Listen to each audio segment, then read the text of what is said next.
But look, what did it take for us to get to the point of an apology? We had to threaten a lawsuit, Jesse. And by the way, we're still entertaining it. We're talking to some of the best lawyers out there that are experts in this. And as you know, these things can be very complicated. There's a lot of facts and circumstances around it. But we're not going to let this go, because you should not be able to smear 5,000 high school and college kids and then just be able to walk away with it. You let them in. President, open your You mouth. let them in and you knew what they were. Right. So you are complicit.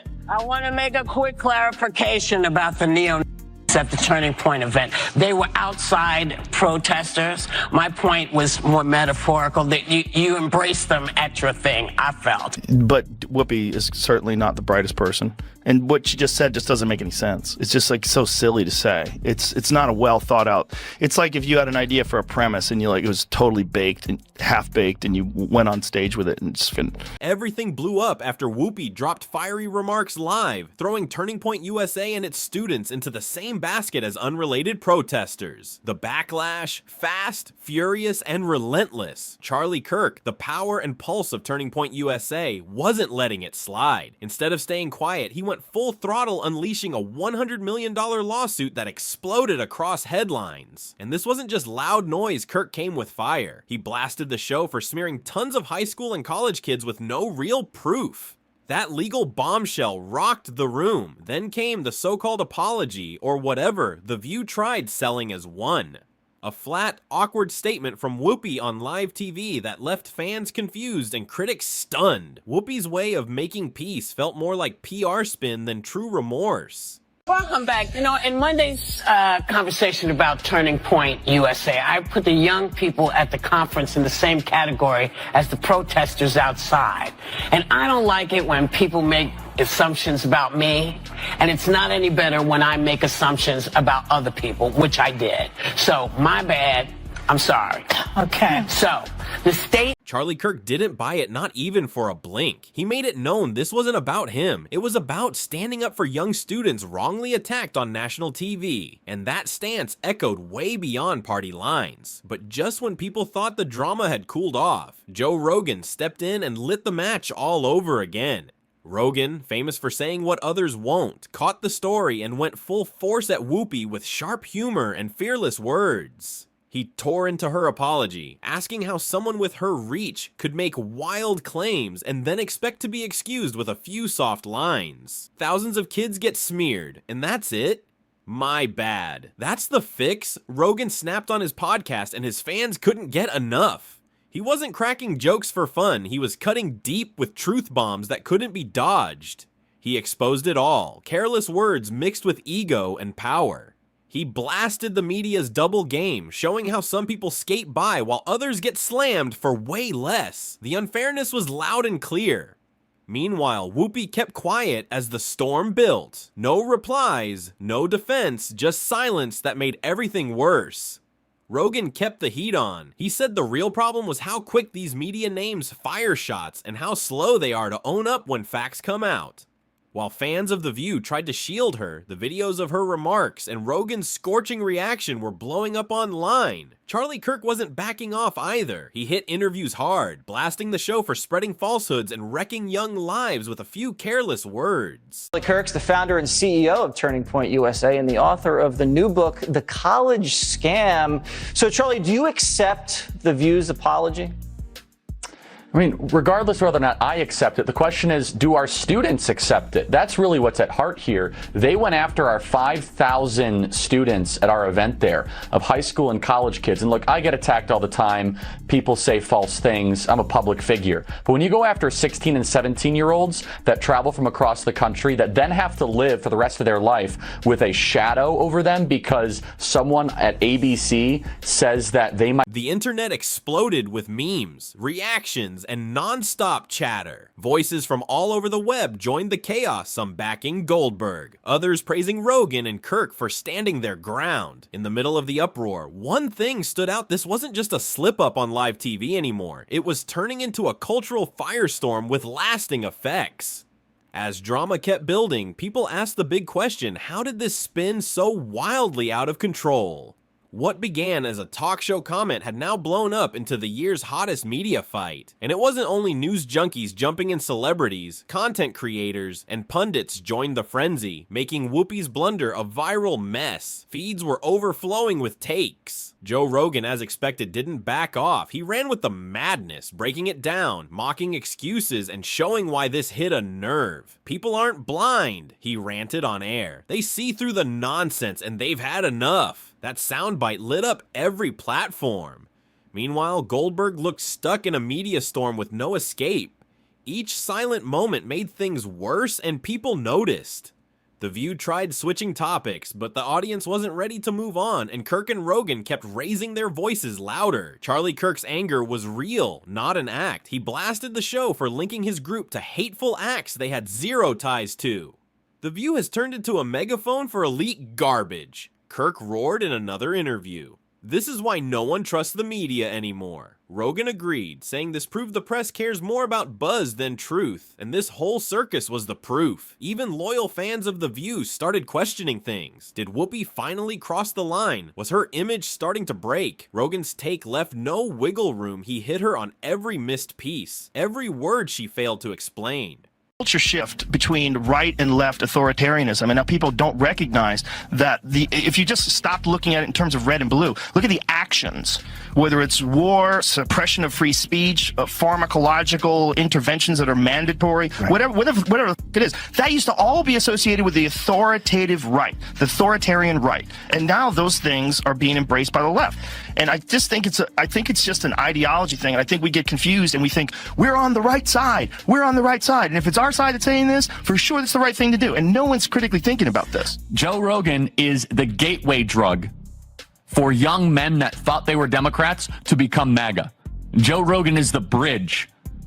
And on that bridge, they'll see RF. Once known for charm and sharp comebacks, Whoopi now looked shaken, tight-lipped, uneasy, and clearly thrown off. In today's media circus, silence says everything. Critics saw it as proof she felt trapped and had no clue how to fix it. Rogan's fans flooded every feed, calling it the takedown of the year and applauding him for calling things out without fear. At the same time, Kirk's backers were furious, saying The View couldn't just move on after causing real harm. That $100 million lawsuit became a bold stand, a symbol against what many saw as high-powered media bullying. And the wild twist, Rogan and Kirk never even teamed up. They weren't allies, but together, they sparked media chaos. It felt like watching twin wrecking balls smash into the same wall from both sides, leaving dust and damage everywhere. Even those who never cared about politics or daytime TV were tuning in. It was that wild, that heated, that magnetic. Now, Whoopi wasn't just cleaning up a quote, she was trying to rescue her image, her legacy, and her influence. Things shifted when fans and critics saw her tone change. That usual spark was gone, replaced with tense pauses and stiff grins. She acted like it was business as usual, but everyone saw through it. Every word she spoke was picked apart, frame by frame. Online, the roasting didn't stop. Memes mocking her apology were everywhere. One showed Goldberg clinging to cue cards, another had "my bad" stamped on her face in bold red. Every step she took looked desperate, not smart, not bold, just pure panic mode. The reason they felt they needed to do that, Jesse, is because if they told their audience the truth, that when gas is the most expensive it's been, flights are super expensive, that 5,000 kids decided to spend a weekend in summer traveling across the country to go hear from conservative speakers, maybe the audience of The View would think twice about all of their ideas. That's why they felt so compelled to try to smear our wonderful summit this last week. Yeah, they have nothing else. Is that show has this very specific ideological bubble in which they operate in, you know, and they always bring on a token conservative woman and they yell over her and silence her, and you know they did that with Meghan McCain, and they did that with what is that other blonde woman from Survivor? Do you remember her, Jamie? She was always yelling. I mean, it's just it's a bizarre show. She looked less like a pro host and more like someone ducking bricks in a studio falling apart. Meanwhile, Joe Rogan's rants were blowing up online. He joked that The View needed a dose of reality, saying, "Throw stones in a glass house and don't cry when it breaks." That single clip pulled in millions of views fast. fans filled the comments, calling it perfect, long overdue, and classic Rogan fire. And just when it seemed things couldn't get worse for Whoopi, Charlie Kirk went even harder. He dropped a harsh video calling The View an old-school echo chamber for the elite. He wasn't just after a sorry, he wanted real action. No forgiveness without truth, he warned, setting off more online shouting matches. Even lawmakers jumped in, backing Kirk for calling out what they called fancy-dressed smear machines. Talk show hosts, bloggers, and YouTubers were all over it. Every update felt wilder than the last. This wasn't just drama, it was a full-blown cultural war. Goldberg's silence screamed louder each day. No tweets, no press, no answers. Just show talk and a weird smile that felt fake. One media watcher said, "It's like watching someone pretend to float while sinking with chains on." And those chains, they were every clip, every line, every second of video flying around online at lightning speed. Meanwhile, Rogan didn't even have to try, he moved to new topics, but his Whoopi takedown clips kept trending like wildfire. Kirk stayed locked in. He kept hammering the point that the lawsuit was just the start. Media giants had to be held to account. So I hate the whole thing. And frankly, that show, you want to talk about a show that set women back, is The View. You want to talk about that show, if the CIA is engineering, Antifa and fucking the Capitol riot, some crazy misogynist engineered The View. Because there's nothing worse than The View. In terms of there are so many brilliant women out there. None of them are on The View. None of them have gone near the set of The View. I mean, they have brought in the lowest tier of the, what is it, the Y chromosome?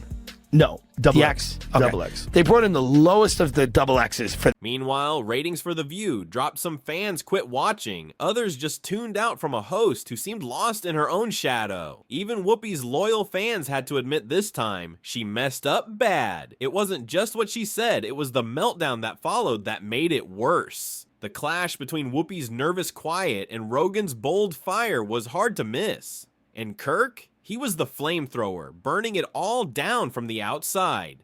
To most viewers, this mess had gone beyond politics. It was now about truth, fairness, and finally seeing someone get held accountable. The internet kept buzzing, and the media kept chasing. With each quiet day, people asked, does Whoopi even believe in what she said anymore? Some guessed she was told to stay quiet, to wait it out. But the storm didn't slow, it grew stronger. Like a train with no brakes. Reporters tracked the story like it was celebrity gossip gone wild. Talk panels, hot takes, reaction shows everyone wanted in. Whoopi's co-hosts dodged the topic like poison. They kept the show rolling with odd jokes and forced laughs. Nothing happened. But viewers weren't fooled. Every weird pause, every fake smile screamed, something's off here. And with every new day, the uproar exploded. This wasn't a bump, it had become a cultural flashpoint. No more hiding. Once praised as untouchable, Whoopi was now tangled in a media disaster unraveling in real time. People everywhere watched closely. Would she step up, defend herself, or just vanish into silence? But as time dragged on, one thing was clear. Whoopi wasn't ready to speak. No new words, no defense, not even a whisper of a reason. That silence, it said more than a full speech ever could. Fans took it as a silent surrender, an answer without voice. Joe Rogan had moved on, but his fans wouldn't let it go. They brought back the takedown like it was a trophy on replay. Remember when Joe shut Whoopi down? One post asked, racking up likes by the thousands in no time. That podcast clip became one of the month's top viral hits, etched into the culture like a deep, unforgettable scar. And Kirk? He kept pushing forward. More interviews, more rallies, more drive to win that lawsuit with full force. He even joked, "They've made my point for me. This is the media circus I've warned about for years." His fan base grew louder, calling The View ancient news and demanding it either change fast or shut the doors for good. Worried about losing your job, and you're worried about podcasts taking over, and who's the source of news, and we said Donald Trump was Hitler, but half the country disagreed with us, and he won, and this is, and Joe Rogan believes in dragons. Do you see what Whoopi Goldberg said? What'd she say? Whoopi Goldberg said that Biden could arrest all the Republicans and put them in jail. You just need to see how unhinged this kind of thinking is. Well, you know what Joe Biden could do? Joe Biden, you have to see it, because it's so on TV. crazy. She said, I don't want to say too much, but we're going to have a lot of fun at the Department of Education. We're going to have a lot of fun.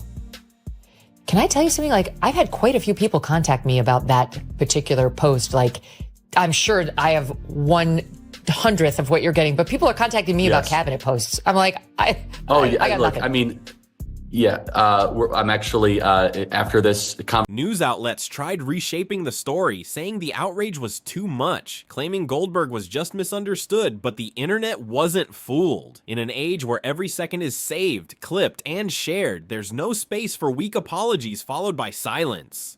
Whoopi's image took a massive hit, and even insiders admitted it'd be a tough climb back if that was even doable. What made it sting worse? Rogan and Kirk broke her down with ease. One used calm logic, the other unleashed raw fire, and both hit hard. It was a tag team knockout that left Whoopi reeling, no defense, no plan, no way out. The internet never slowed, and the takes kept coming. Analysts and experts lined up and most agreed. This was bad news for Goldberg. For someone with years of power, the fall was steep. She wasn't just called out, she became the joke, the meme, the lesson. And maybe that's what hurt most, not just the criticism, but how fast it all fell apart. One day, she was the confident voice of daytime TV. Next day, she was trending for all the wrong reasons. Any way you spin it, this changed everything. It warned every big name. Your platform won't protect you, because now one wrong line can explode into a firestorm, and if you're not ready, you'll get scorched. The View still airs, but it's different. The mood's off, the charm is fading, and that tension, everyone feels it.